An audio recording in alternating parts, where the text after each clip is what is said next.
Okay, I just finished the second half of the Like a Dragon Yakuza TV show on Amazon Prime. Strange release schedule on these things. The first three episodes, the first half of the show came out last week. The second half came out this week. But in any case, I finished the show, and this is going to be controversial. I don't think that the show has gotten a very popular reception among its target audience, but in general, with some caveats, I liked the show. I think it's a solid crime drama. There are some nice character moments. I think the key to enjoying this show, if you have a prior knowledge or experience with the Yakuza franchise, is truly just to take it as an adaptation. And that's a difficult thing to do, because if somebody would tell me to do that about,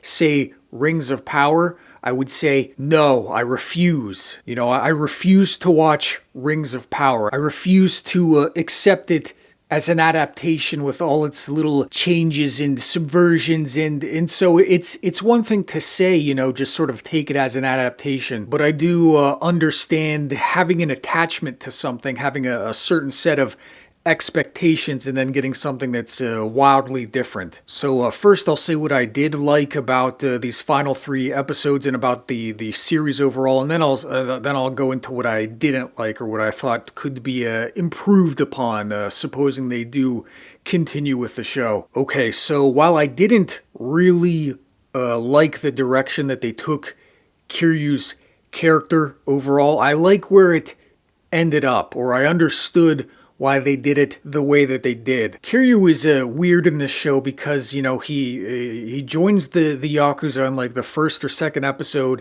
and then he just becomes like a underground fighter for most of the show, and it's like, well, I thought you were in like the Japanese mafioso. What are you doing punching people? At first they say that, he has to win a fight or they're going to kill him, but then it becomes, well, I'm going to fight to save Nishiki's sister, and it's like, don't you have Yakuza things to do? What are you doing? So I thought that was strange, and I thought the backstory for his tattoo was very unnecessary and convoluted. They add this new backstory where the tattoo doesn't have any eyes, and every time he wins a fight, the tattoo is going to be added upon. But no, that's not how you get those tattoos, or at least as far as I understand. You get those giant, extravagant back tattoos from being in the Japanese mafioso. So again, I thought that was weird and convoluted. Again, it seems like they're trying to make the Yakuza less morally complex, which is, I don't really understand the reasoning behind it. It seems like they want to more or less cement the Yakuza as the antagonists. In the last video I did about the show, I talked about how it was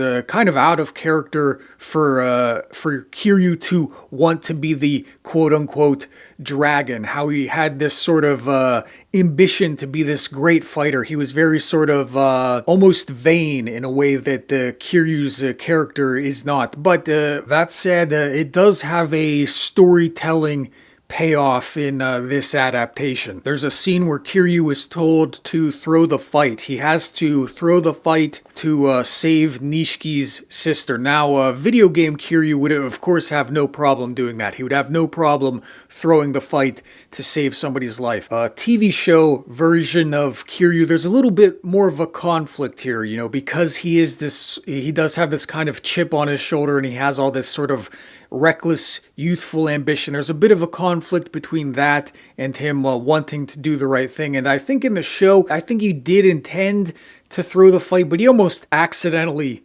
wins. He just has too much of that fighting spirit, and he accidentally uppercuts the guy and wins the fight, dooming, sort of, because there is this whole other story about how the Yakuza really weren't going to give Nishiki's sister the kidney transplant she needed, yada yada, etc., etc. But I did like that dramatic moment. I think the action in these final three episodes was a little better. I think the action in the first half was a little iffy sometimes. Some of the hits didn't really seem to land, but there's a nice knife fight scene with this demon antagonists that worked really well, and the final sort of all-out brawl between the Yakuza clans is fun to watch. So I think the action was a little better. The sort of double-edged sword of this television adaptation is it is very much it has all the beats of sort of a TV show. It has the ensemble cast, so rather than sort of putting us in Kiryu's shoes for a majority of the time, we're sort of going back and forth between all these different characters. And while I did like the scenes between Yumi and her sister Aiko, there is an element of just like, this is time that could be spent sort of getting to know Kiryu better. It's very much an ensemble piece, an ensemble cast with all these different moving parts. I think keeping track of the plot, I think they went a little too whole hog with the plot. There's all this jumping back and forth, and because there are just more characters to keep track of, all the jumping back and forth, it sort of makes it hard to keep everything straight, I feel. I think by the end of the show, you really do get more of a sense of it as this sort of separate thing, which is again a kind of a double-edged sword. While I did like the fight scenes with the demon, between Kiryu and the demon, the revelation that the demon was Nishiki was a little, that was a little too much for me. Making Nishiki into some sort of Batman villain was a little too over the top for my tastes. I thought that was too much. I think that was taking too much liberty. I saw people were also pointing out that Shimano, I don't have a very clear memory of every ancillary character in the Yakuza franchise, but I do know Shimano is a big bald gentleman, a big angry bald gentleman, and his character seemed to be completely different. There was no grand helicopter rescue at the end. Date did not swoop in a helicopter. Kiryu did not fight his way to the top of the Millennium Tower. He instead rode the elevator, and so those are some of the story beats that people might be familiar with that are missing. But that aside, it is still, I think, a solid crime drama. It's a solid sort of crime drama where everybody's motivations sort of line up in a satisfying way, despite what liberties it might take from the source material. When Kiryu does sacrifice himself and goes to prison instead of Nishiki, while the circumstances might be wildly different, that the emotional beat and that the emotional payoff is still kind of there. Overall, I think the show is it's going to be a hard sell for people. I'm not sure what the reasoning behind this. It's catering to, it's both sort of alienating people who sort of expected it to be more like the video games, and at the same time, it's probably not going to attract a lot of viewers who aren't familiar with the source material. You're scrolling through Amazon Prime, and why do you click on Like a Dragon, the Yakuza TV show? Well, you click on it because you recognize the name. You recognize the name from playing the video games, and so you're catering to this audience who sort of has these expectations, but is still willing to sort of set them aside. Which again, I might be able to do that with this show, but I wouldn't be able. I'm not going to do it for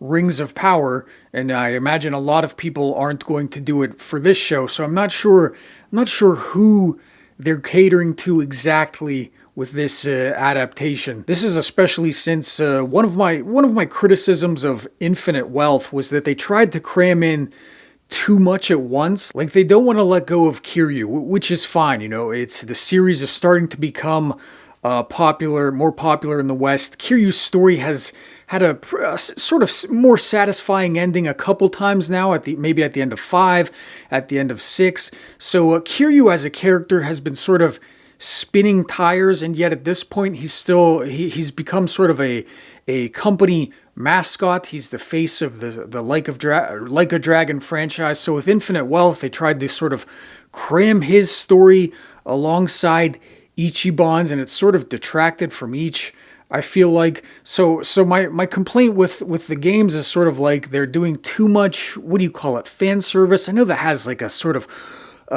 different connotation, but they're trying to sort of satisfy the fans with keeping Kiryu in the games, whereas this show is just like goes off in all these other directions. I don't know. What are you doing? Anyway, I think that's all I have to say about that. Like a Dragon, Yakuza, the TV show. Check it out or don't.